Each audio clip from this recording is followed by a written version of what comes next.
não pode se confundir com multa. Das 5 espécies, quais têm que ter essas características? Ora, se todos são tributos, qualquer uma dessas espécies tem que ter essas características indicadas pelo artigo 3º do Código Tributário Nacional. Perfeito? Nenhuma pode escapar a essa possibilidade. Ficou claro? De verdade? Então tá bom. Continua me seguindo aqui. Olha, o interessante é você notar ainda sobre o conceito de tributo, de que essas espécies tributárias, cada qual tem a sua característica de forma peculiar. Bem, nenhuma delas foge da família tributo, mas todas são parentes. Parentes, mas não idênticas. Por que falar em impostos, taxas e contribuições de melhoria? Porque cada um tem um foco. Cada um é um tributo com a sua característica de forma peculiar. Por exemplo, os impostos. Os impostos são conhecidos como tributos não vinculados. Sem dúvida. Os impostos são tributos não vinculados e a receita arrecadada através dos impostos, curiosamente, não pode ter destinação específica. É isso mesmo. Os impostos, você lembra, costumam ser classificados como tributos não vinculados. E não vinculados por quê? Não vinculados porque os impostos, ou o fato gerador dos impostos, independe de qualquer atuação por parte do Estado. Pensa se não é assim mesmo que funciona. No caso dos impostos, quando você paga o imposto de renda, eu lhe pergunto, o que a União, que é o ente político competente para cobrá-lo, fez em troca para que você pagasse o imposto de renda? Você pode pensar agora em 1 minuto, mas você pode ficar 1 hora pensando. Você poderia pensar a semana inteira. E eu digo para você, a União não fez nada em troca. Porque a União não precisa fazer nada em troca para que você seja compelido a pagar um imposto. Isso por quê? Ora, por quê? Porque os impostos são tributos não vinculados. Bem, para você ser obrigado a pagar um imposto, basta que você pratique o fato gerador correspondente. Perfeito? Isso é diferente do que acontece, por exemplo, com as taxas. As taxas, diferentemente dos impostos, são considerados tributos vinculados. Taxas são tributos vinculados, e ora, por quê? Porque as taxas, sim, dependem de uma atuação por parte do Estado. Você só é obrigado a pagar uma taxa se o Estado, quando eu digo Estado, estou me referindo a todos os entes, né? Se o Estado lhe oferece algo em troca.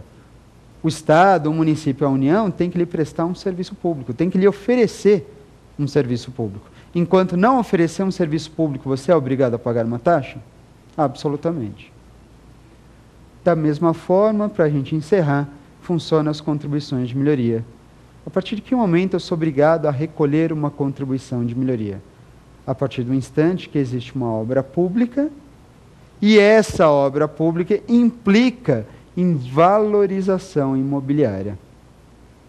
Portanto, é interessante, ou são interessantes as contribuições de melhoria, tendo em vista que você só é obrigado a pagar um tributo dessa natureza a partir do momento que existe uma obra pública e essa obra pública, inclusive, vem a ensejar na valorização do imóvel. Ficou claro? Deu para passar aqui sobre o conceito de tributo, chamar a atenção para as suas principais características e, inclusive, falar das 3 espécies tributárias mais comentadas, que são os impostos, as taxas e as contribuições de melhoria. Mas se você está pensando em sair, pode esquecer, nós temos o próximo bloco pela frente, onde talvez seja o momento de eu responder a sua dúvida no Pergunte ao Professor. É só mais 1 minuto.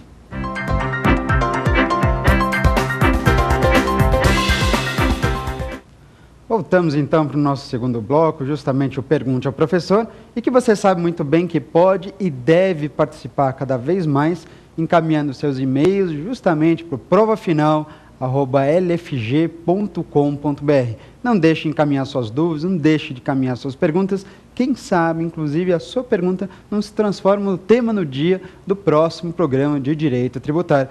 Nós estamos aguardando por ele. Bom, vamos começar então com as nossas perguntas, para que então eu possa resolver a situação.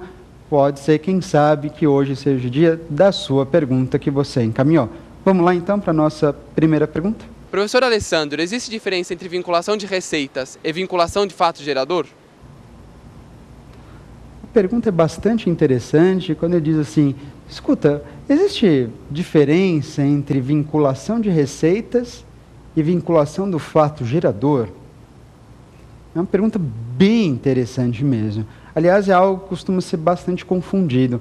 Quando se fala, então, em vinculação da receita ou vinculação do fato gerador. Ele está se referindo, no final das contas, a dois princípios.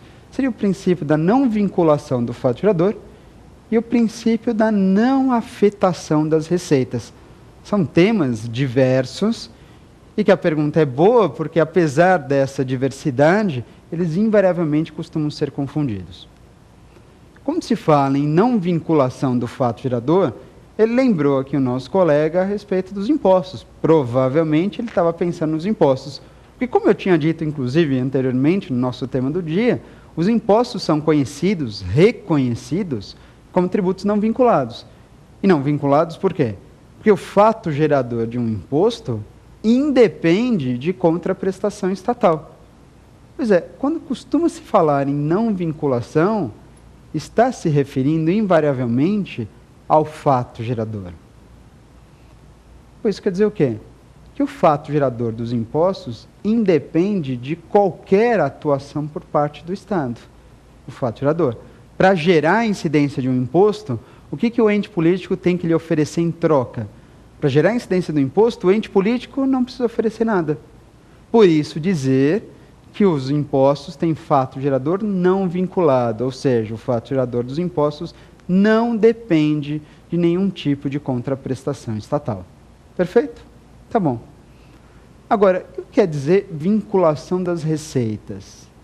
A receita decorrente da arrecadação dos impostos pode estar vinculada a uma determinada despesa, a um determinado gasto, a uma determinada a um determinado órgão público, a um determinado fundo? Pode. A arrecadação dos impostos pode ter finalidade específica? Se você for bem observar, segundo a Constituição Federal, lá no artigo 167, e eu repito para você, pode anotar, artigo 167, inciso 4º da Constituição, ela é taxativa ao afirmar que a arrecadação dos impostos não se vincula a nenhum fundo, a nenhum órgão e a nenhuma despesa. Vou repetir para vocês, presta bastante atenção. A arrecadação dos impostos não se vincula a nenhum fundo, a nenhum órgão, bem como a nenhuma despesa específica. Ora, isso quer dizer o que exatamente? Isso significa, claro, de que a arrecadação dos impostos não pode ter finalidade específica. Você diz, mas como assim? Ora, a arrecadação dos impostos, os recursos que são advindos dos impostos, eles podem estar afetados, eles podem estar destinados a algum gasto específico? Absolutamente.